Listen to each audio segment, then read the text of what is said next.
Hey, what's going on, everybody? Paul here, and I'll be your DM for a little while. If you're brand new to the channel here, first of all, thank you. Welcome in. And if you would like videos like this in your inbox on a regular basis, go ahead and hit that subscribe button. Be a part of the community here. And today I want to talk about using maneuvers, and I'm taking this directly from MCDM's Arcadia magazine. I'll show you that here in just a minute. But I'm a big fan of magazines. Like back in the day when you would have, Dragon magazine or Dungeon magazine. I love these things. I still collect them, and when I can find them in bulk and things like that, I like to get a hold of them because they're just chock full of stuff that you can either use for your OSR or you can use it for, and convert it to 5e. I mean, there's plenty of ideas in there. So if you're interested in me doing more magazine oriented, because I'm noticing there's just a buildup between Arcadia, D12, DM's Lair. I just backed a magazine on Kickstarter. So there's lots of magazines coming out, and I'd like to do some more on that. So if you're interested in that, leave me a comment down below that you'd like to see more material from magazines and other things. I'm a patron of MCDM, so I'm going to show you the free Arcadia. Well, it's not free. I mean, I paid for it, but it's the gift that MCDM gives me for being a patron. And so I'm going to show you one of the articles today. And I encourage you to be a backer over at MCDM because Arcadia Magazine by itself is worth it. Now, you can buy it on their website if you don't want to be a patron. So I'll put links to both of those down in the show notes there, down the doobly-doo, as Matt likes to say. So anyway, let's go ahead and jump into these maneuvers, and I will show you the screen here, and we'll kind of read through it together. All right, learning maneuvers. When using this system, each character can learn a number of maneuvers of their choice equal to the proficiency bonus. The options are listed under maneuvers. Later in the article, these maneuvers can be introduced as character creations or as part of an ongoing campaign, as part of the narrative, or as a group reward. You can learn new maneuvers as your proficiency bonus increases. When you gain a level, you can replace one maneuver with another from the list. Downtime activity. That's one of the things is this becomes a great downtime activity for your characters. If they want to learn something, let them learn some maneuvers, especially if the party is like, third level, fifth level, that kind of thing, where if they've been playing together for a while, they could really get to know each other quite well. And that's always a bonus. A GM can allow two characters to study maneuvers during downtime. Two or more characters can choose to study together. It typically takes 5 days of dedicated practice to train each maneuver. And anyone who participates in the training can choose to learn the maneuver at the end of that time. In order to learn a maneuver from downtime, you must have a dedicated teacher who knows a maneuver or a scroll that guides you through a process of learning maneuver. So like with Candlekeep Mysteries, I think it'd be great to find a book on battle maneuvers by Krog Underbottom. And he's just, a guy wrote a book on maneuvers that he wanted to share.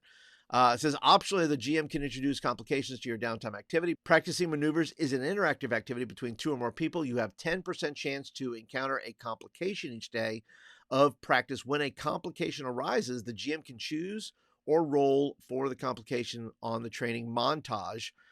Cue the Rocky music. Training montage complications table. Using a maneuver is a chance to recreate memorable moments with your friends, coordinate with your team in advance, and so forth. So I'm going to go down to some of the maneuvers here. That is the training montage complications. So if you're interested in that, just kind of roll on the dice.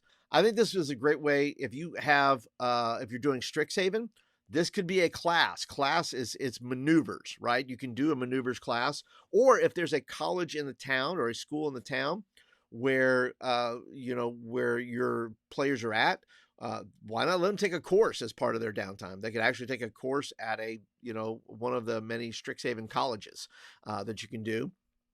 Or maybe you know an old teacher, an old friend, maybe a colleague, or maybe it's a former teacher of yours that says, "Hey, would you teach my friends here some of these maneuvers that you taught me in school because I'm not as good as you." All right, so let's look at some of the maneuvers.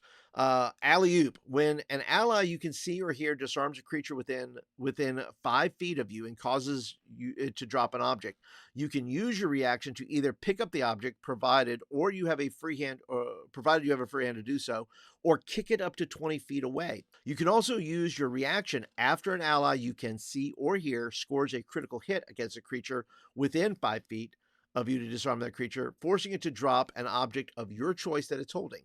Arcane Echo: prerequisite, packed magic or spellcasting feature. When an ally you can see or hear within 30 feet of you casts a spell that you also know or have prepared with a casting time of 1 action and range of self that targets an area, such as Thunderwave, you can use your reaction and expend a spell slot of the triggering spell's level, a minimum of first level slot, to echo the spell, casting it yourself. If the area of the spell overlaps, a target in the overlapping area is affected only by the first spell cast. This is a great thing for wizards, right? Wizards or sorcerers to be able to interact with one another. I know you think maneuvers, maybe you think of the martial classes, but I mean, wizards can do the same. Really, what boils down, if you had martial and wizard working together, boy, that's a dynamic coupling there to be able to use some of these maneuvers with. And by the way, the artwork in here is fantastic. I didn't even show you the front cover, but you can see the really, really gorgeous looking artwork that they've done here, and it's fantastic. Let me just give you a couple more. Once again, I encourage you to get the magazine for yourself. It's really, really good. This is not a sponsored ad or anything like that. It's just something that I'm reading that I want to pass on to you.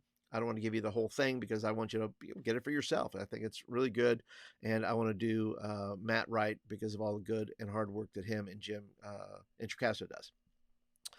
All right, let's look at Dogpile. When a creature within 5 feet of you makes a dexterity saving throw against a spell or effect created by an ally, you can use your reaction to attempt to grapple the target.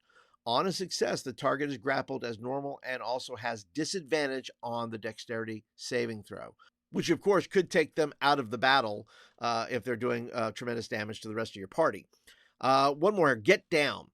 Prerequisite evasion feature. When you and an ally within 5 feet of you both make a dexterity saving throw, take only half damage from an effect or spell, you can use your reaction to cause the friendly creature to take only the same amount of damage that you do. So yeah, I see this as one of those deals where you yell at each other, "Get down," and you both, because you're partnered up and you're doing these maneuvers together and you know each other well enough.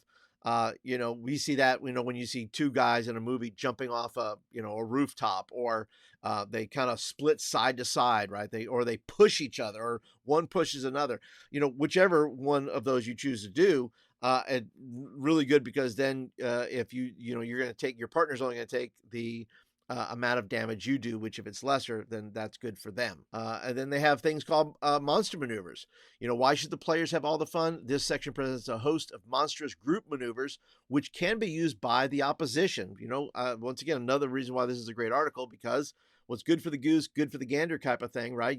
Let your kobolds do this. I mean, how awesome would it be to let kobolds or goblins or bugbears or whatever be able to learn these maneuvers and really just freak out your party there. Why should the players have all the fun? This section presents a host of monstrous group maneuvers which can be used by the opposition. They are endless ways that two monsters might be able to work together to overcome the might of the player's characters. So these maneuvers are only a few of the many possibilities and can serve as an inspiration to create your own. All the maneuvers available to players' characters are also suitable for monstrous creatures. You can also choose to allow your characters to make maneuvers that would normally be available to monsters if you want to create some especially memorable moments. Perhaps they could adopt a maneuver after a group of monster uses it against them. So yeah, that's a great idea too, because you could find a book of monstrous maneuvers, right? Once again, whether it's in a creepy old library or Candlekeep or at a library at Strixhaven, you could choose to say, well, we want to learn these monstrous maneuvers because if we're going to meet these things, and we want to be able to maybe counter them. All right, that's it for this video. Hope that you enjoyed it. Be sure to hit that thumbs up button. Let me know you like the video and want to do more of them. Let me know down in the comments. Are you a MCDM patron? Do you get Arcadia magazine? Do you want me to do more videos about articles that are in some of these DM magazines that are coming out? So I'd love to hear from you guys. And until next time, have a great week.